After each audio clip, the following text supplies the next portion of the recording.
Hi ನಮಸ್ತೆ ಎಲ್ರಿಗೂ welcome to my YouTube channel. ನೀವು ಫಸ್ಟ್ ಟೈಮ್ ನಮ್ಮ ಚಾನಲ್ನ ನೋಡ್ತಾ ಇದ್ದೀರಾ ಅಂತಂದರೆ ದಯವಿಟ್ಟು ಸಬ್ಸ್ಕ್ರೈಬ್ ಮಾಡ್ಕೊಳ್ಳಿ, ಹಾಗೆ ವಿಡಿಯೋಗೊಂದು ಲೈಕ್ ಕೊಡಿ ಫ್ರೆಂಡ್ಸ್. ಭಾಗ್ಯಲಕ್ಷ್ಮಿ ಸೀರಿಯಲ್ ಇವತ್ತಿನ ಸಂಚಿಕೆಯಲ್ಲಿ ಏನಾಗ್ತಿದೆ ಅಂತ ನೋಡೋಣ. ಸಂಚಿಕೆ ಮೊದಲು ಬಂದು ಭಾಗ್ಯ ಅವರು ಆದಿಯವ್ರು ನೀನು ನನಗೊಂದು ಹೆಲ್ಪ್ ಮಾಡಬೇಕು ಅಂತ ಕೇಳ್ತಾ ಇರ್ತಾರೆ.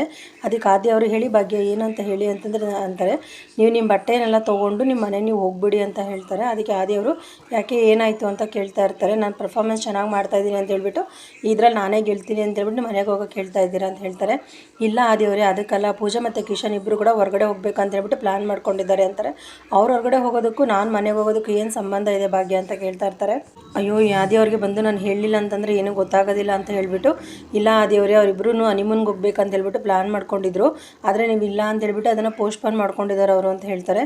ಅದಕ್ಕೆ ಅಷ್ಟೇ ತಾನೇ ಭಾಗ್ಯ, ಬಿಡಿ ನಾನು ಕಿಶನ್ ಹತ್ರ ಮಾತಾಡ್ತೀನಿ, ಅವರಿಬ್ಬರು ಹನಿಮೂನ್ಗೆ ಹೋಗೋದಕ್ಕೆ ನಾನು ಪ್ಲ್ಯಾನ್ ಮಾಡ್ತೀನಿ, ಸರಿನಾ, ನೀವು ನೆಮ್ಮದಿಯಾಗಿರಿ ಅಂತ ಹೇಳ್ತಾರೆ. ಈ ಕಡೆ ಶ್ರೇಷ್ಠ ಮತ್ತು ತಾಂಡವ್ ಅವರಿಬ್ಬರು ಕೂಡ ಹೊರಗಡೆ ಹೋಗಿ ಬಂದಿರ್ತಾರೆ. ವಾವ್ ತಾಂಡವ್ ತುಂಬ ದಿನ ಆದಮೇಲೆ ಬಂದು ಲಾಂಗ್ ಡ್ರೈವ್ ಹೋಗಿದ್ದೀವಿ ಅಲ್ವಾ ಅಂತ ಹೇಳ್ಬಿಟ್ಟು ಖುಷಿಯಾಗಿ ಮಾತಾಡ್ಕೋತಾ ಇರ್ತಾರೆ. ಆಗ ಸೆಕ್ಯೂರಿಟಿಯವರು ಒಂದು ಪಾರ್ಸಲ್ ತೊಗೊಂಬಂದು ಕೊಡ್ತಾರೆ. ಆಗ ತಾಂಡವ್ ಅವರು ಶ್ರೇಷ್ಠಗೆ ಬೈತಾ ಇರ್ತಾರೆ, ನಿನ್ನ ಕಾಮನ್ ಸೆನ್ಸ್ ಇದೆಯಾ ಶ್ರೇಷ್ಠ, ಏನಕ್ಕೆ ಇಷ್ಟೊಂದು ಪಾರ್ಸಲ್ ತರಿಸ್ಕೊತಾ ಇದೆಯಾ, ಏನಕ್ಕೆ ಇಷ್ಟೊಂದು ಖರ್ಚು ಮಾಡ್ತಾ ಇದೆಯಾ ಅಂತ ಹೇಳ್ಬಿಟ್ಟು ಬೈತಾ ಇರ್ತಾರೆ.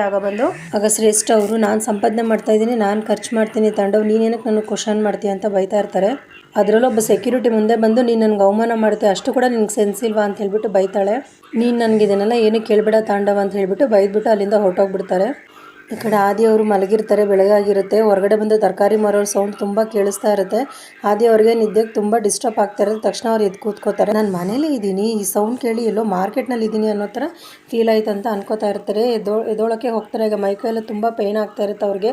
ಅಯ್ಯೋ ಚಾಪೆ ಮೇಲೆ ಮಲಗೋದೆಲ್ಲ ತುಂಬ ಕಷ್ಟ ಅನ್ನಿಸ್ತಿದೆ ಅಂತ ಅನ್ಕೋತಾ ಇರ್ತಾರೆ. ಇವತ್ತಿಗೆ ಇದು 2ನೇ ದಿನ ಅಂತ ಅಂದ್ಕೊಂಡು ಹೊರಗಡೆ ಬರ್ತಾರೆ. ಆಗ ಅಲ್ಲಿ ಗುಂಡಣ್ಣ ಅವರು ಬಾಕ್ಸಿಂಗ್ ಕಲಿಯೋದಕ್ಕೋಸ್ಕರ ರೆಡಿಯಾಗಿ ಬಂದಿರ್ತಾರೆ. ಅದು ನೋಡಿ ಆದಿಯವ್ರಿಗೆ ತುಂಬ ಖುಷಿ ಆಗುತ್ತೆ. ಏನು ತನ್ಮೈ ರೆಡಿಯಾಗಿ ಬಂದಿದ್ಯಾ ಅಂತ ಕೇಳ್ತಾರೆ. ನೀವು ನನಗೆ ಬಾಕ್ಸಿಂಗ್ ಕಳಿಸ್ಕೊಡ್ತೀನಿ ಅಂತ ಹೇಳಿದ್ದೀರಲ್ವ, ಬನ್ನಿ ಹೋಗೋಣ ಅಂತ ಹೇಳ್ಬಿಟ್ಟು ಕರೀತಾನೆ. ಆಗ ಆದಿಯವರು ಗುಂಡನನ್ನು ಪಾರ್ಕ್ ಕರ್ಕೊಂಡು ಬರ್ತಾರೆ. ಬಾ ಎಕ್ಸಸೈಸ್ ಹೇಳ್ಕೊಡ್ತೀನಿ ಅಂತ ಎಕ್ಸಸೈಸ್ ಹೇಳ್ಕೊಡ್ತಾ ಇರ್ತಾನೆ. ಅಂಕಲ್, ನೀವು ನನಗೆ ಬಾಕ್ಸಿಂಗ್ ತಾನೇ ಕಲಿಸ್ತೀನಿ ಅಂತ ಹೇಳಿದ್ದು, ಈಗ ಎಕ್ಸಸೈಸ್ ಹೇಳ್ಕೊಡ್ತಾ ಇದ್ದೀರಾ ಅಂತ ಕೇಳ್ತಾನೆ. ಫಸ್ಟ್ ಇದೆಲ್ಲ ಮಾಡು ತನ್ಮಯ್, ಅದನ್ನು ಕೂಡ ಹೇಳ್ಕೊಡ್ತೀನಿ ಅಂತ ಹೇಳ್ತಾನೆ.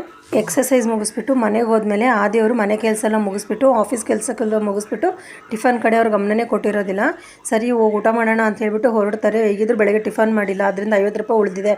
ಸೊ ಆ ಅಮೌಂಟು ಮತ್ತು ಇವಾಗ ಯೂಸ್ ಮಾಡಬೇಕಾದ್ರೆ ಒಂದು 2 ಇಟ್ಕೊಂಡು ಹೊಟ್ಟೆ ತುಂಬ ಊಟ ಮಾಡೋಣ, ಒಳ್ಳೆ ಊಟ ಮಾಡೋಣ ಅಂತ ಅಂದ್ಕೊಂಡು ಹೊರಗಡೆ ಬರ್ತಾರೆ. ಆಗ ಬಂದು, ಯಾಕೆ ನಾನು ಹೊರಗಡೆ ಊಟ ಮಾಡಬೇಕು, ಹೋಟ್ಲು ಊಟ ಮಾಡಿದ್ರೆ ಹೆಲ್ತ್ ಹಾಳಾಗೋಗುತ್ತೆ ಅಲ್ವಾ, ನಾನು ಯಾಕೆ ರೇಷನ್ ತೊಗೊಂಡು ಬಂದು ಮನೇಲೇ ಅಡುಗೆ ಮಾಡ್ಕೋಬಾರ್ದು, ಆ ಥರ ಮಾಡ್ಕೊಳ್ಳೋದ್ರಿಂದ ಬಂದು ಕಾಸ್ಟಿಂಗ್ ಇನ್ನೂ ಕೂಡ ವರ್ಕೌಟ್ ಆಗುತ್ತಲ್ವಾ, ನಾನು ಅಮೌಂಟ್ ಹೋಗಿ ಇನ್ನೂ ಸೇವ್ ಮಾಡ್ಬೋದಲ್ವಾ ಅಂತ ಹೇಳ್ಬಿಟ್ಟು ಅನ್ಕೋತಾ ಇರ್ತಾರೆ. ಸರಿ ಹೋಗೋಣ ಅಂತೇಳ್ಬಿಟ್ಟು ಅಲ್ಲಿಂದ ಮಾರ್ಕೆಟ್ಗೆ ಹೊರಡ್ತಾರೆ. ಮಾರ್ಕೆಟ್ಗೆ ಹೋಗಿ ಎಲ್ಲ ಐಟಮ್ನ ತೊಗೊಂಡು ಬರ್ತಾರೆ.